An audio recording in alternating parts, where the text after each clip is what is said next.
Hello, everybody, and welcome to the 51st episode of Relax. Si Lord of the mga Santo ang bahala sa atin. This is JM, and we are now on the final stretch of our Season 1 as we approach the season finale on March 3rd. Yes, papalapit na tayo sa pagtatapos sa ating Season 1 with uh, with estimated 54 episodes. Yes. So, we are much grateful for all of you na simula pa noong January 12 na nagsimula tayo hanggang sa ngayon ay patuloy niyo kaming sinusuportahan. Again, we thank you for your support. Now, let's focus on the readings of the day for March 1, first Saturday of March, and first day of March, and the Saturday of the 7th week in ordinary time. Let's now focus on the readings for today. Our first reading is taken from the book of Sirach, chapter 17, verses 1 to 15. A proclamation from the book of Sirach. God from the earth created man, and his own image he made him. He makes man return to earth again, and endows him with the strength of his own. Limited days of life he gives him, with power over all things else on earth. He puts the fear of him in all flesh, and gives him rule over beasts and birds. He created for them counsel, and a tongue, and eyes, and ears, and an inventive heart, and filled them with the discipline of understanding. He created in them knowledge of the Spirit. With wisdom he fills their heart. Good and evil he shows them.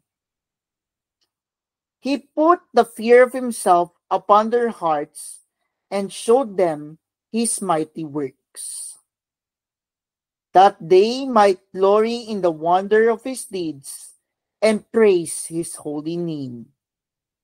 He has set before them knowledge, a law of life as their inheritance.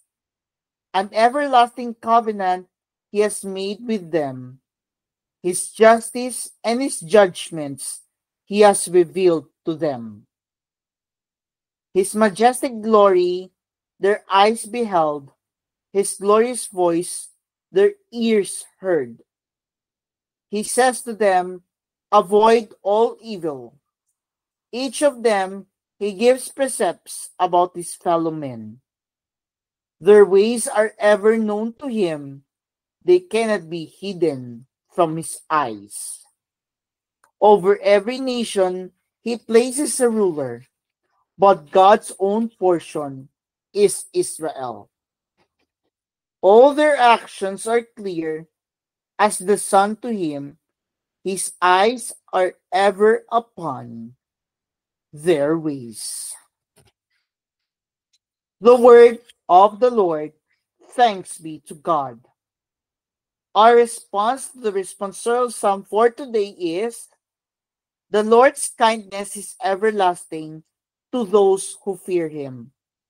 Please repeat. The Lord's kindness is everlasting to those who fear him. As a father has compassion on his children, so the Lord has compassion on those who fear him. For he knows how we are formed. He remembers that we are dust. Response: the Lord's kindness is everlasting to those who fear him.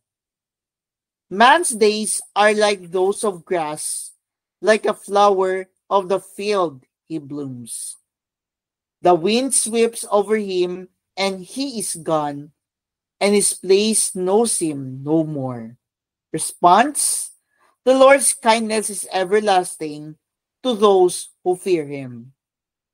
But the kindness of the Lord is from eternity to eternity towards those who fear him, and his justice towards children's children among those who keep his covenant. Response: the Lord's kindness is everlasting to those who fear him. Alleluia, alleluia. Blessed are you, Father, Lord of heaven and earth. You have revealed to little ones the mysteries of the kingdom. Alleluia, alleluia.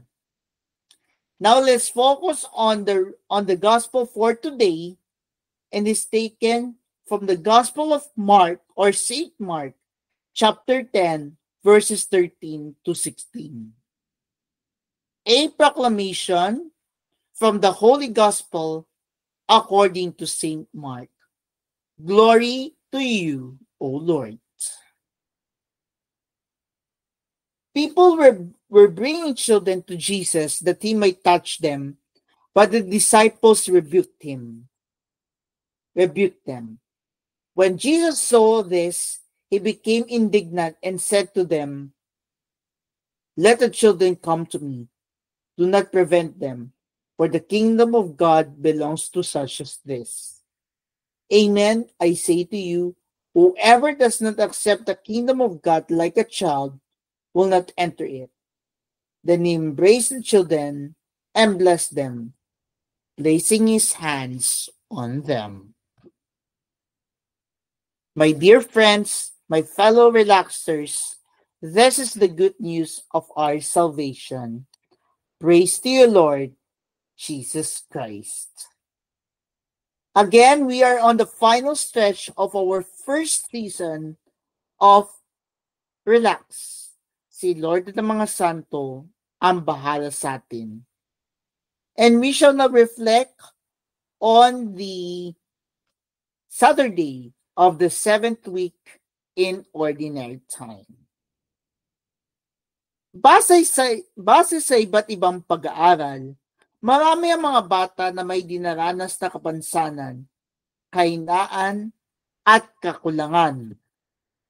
Sabi ni Jesus, talagang sinasabi ko sa inyo, hindi papasok sa kaharian ng Diyos ang di tumatanggap dito gaya ng isang maliit na bata.